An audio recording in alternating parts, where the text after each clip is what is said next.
His cup says, "I've been called many things in my life, but Malcolm is the name I best respond to." And he didn't sip, he slurped. And during slurping you thought, I wonder what the many other things that he'd been called were, and how much worse. At some point he'd learned how to chow up his hair at any rate, and the message was clear and understood that he was in the building, seen from a distance atop cubicle. How unbecoming. He looked like a hen's bottom, shocked. And again, truth be told, none of us were on the box of the modelling agent. We weren't likely to make the calendars of regional sales representatives when they dropped off their Christmas cards. His comp code beat comb overs, which beat those bare of any trace of hair, and the girls, who'll get me started on the girls. We had found our purpose in the back office. We have the faces of telephonists. I include me in this, by the way. The customers we contacted, either directly or for follow-ups, received the smiling tone, unalloyed, and in my quieter moments I would picture what they'd picture in their minds of the person on the other end of the phone.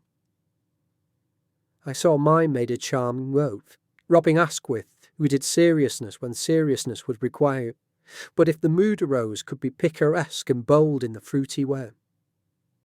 Who talked with grannies to lead them with the idea that maybe their erotic life wasn't finished permanently, and Miss Double-Glazing they'd agreed on might be the start of a whole new adventure.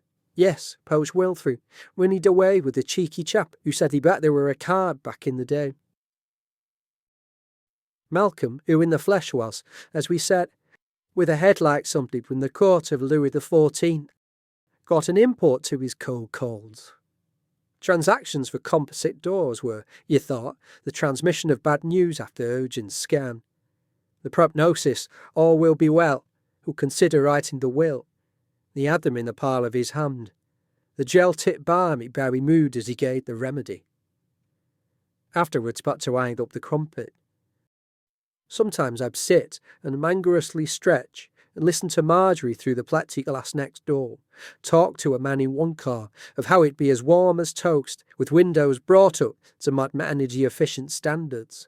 For only £3,000, 2 up, 3 down, too. There'd be no problem at all offering good interest-free home. Stretch the cost over instalments, 36 weeks. For only 5.5% APR applies naturally. It doesn't sound much when they say it, but with eyes closed, and what I knew of her appearance shut out of my memory, it could have been Marilyn Monroe serenading John F. Kennedy.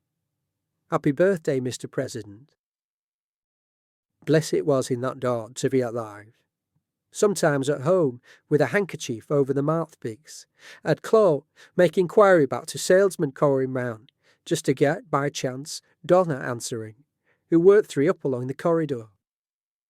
For, where she barked when I was passing, lurch, Bippy going, bring me a twitch from the machine. Foghorn, type who'd best be warning ships. On the other end of the work handset, her tender faculties are lunk. At many a time poked Mars Bar through her perspex hole, and heard her seducing married men Mick Cole, who really did not need skylight. And they'd fold under assault other Angie Dickinson wine. I watched her unwrap it, smile, you full sales mode, stick it in a goat. I knew he choked.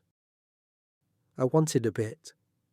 But at home, perched in the vestibule alcove, taking my chance while the missus was hoovering, it couldn't remove all that I knew of reality. How Donna speaking wasn't Donna who I know, with her worktop littered with her wrappings of top O's, pictures of her kids bobbing up down in water wind, her husband mad at and articulated glories. Her giggly peals at my jokes, myself. My name is John Smith. No one will believe. She told me how sometimes special things come wrapped up in the most plain packages, and she'd like to see what's underneath. But it won't wash. I cannot force myself to visualize the adorable pink and fluffy bummy rabbit as the others would. I know the truth. I'm not sure what the moral is. How pictures on the radio are better than those on TV. How what we come across is never as good as imagination claims. It's hardly earth-shattering. The pains v reality, all that.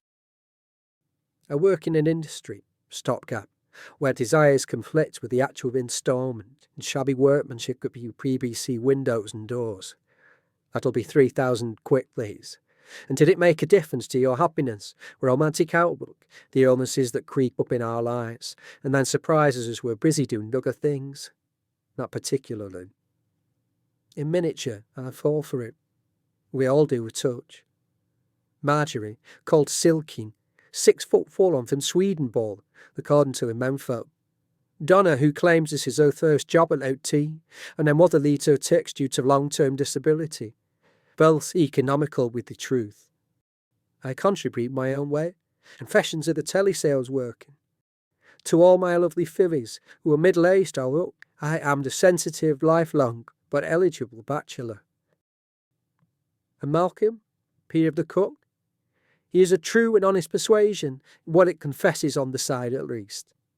I have been called many things in my life, but Malcolm is the name I best respond to, inquires. I am what I am, Spook. Suck it up. Were it not, I suppose, and when he goes round getting the big one, stood shouting how he'd just cleared the ground in drill coffin, like Holiday Tobias to Joan Collins in the stud. I see his coxcomb wig-lacked flockery, and I glimpse his ball patch from the back. I think I know your type, old man. I got you good. You old yak.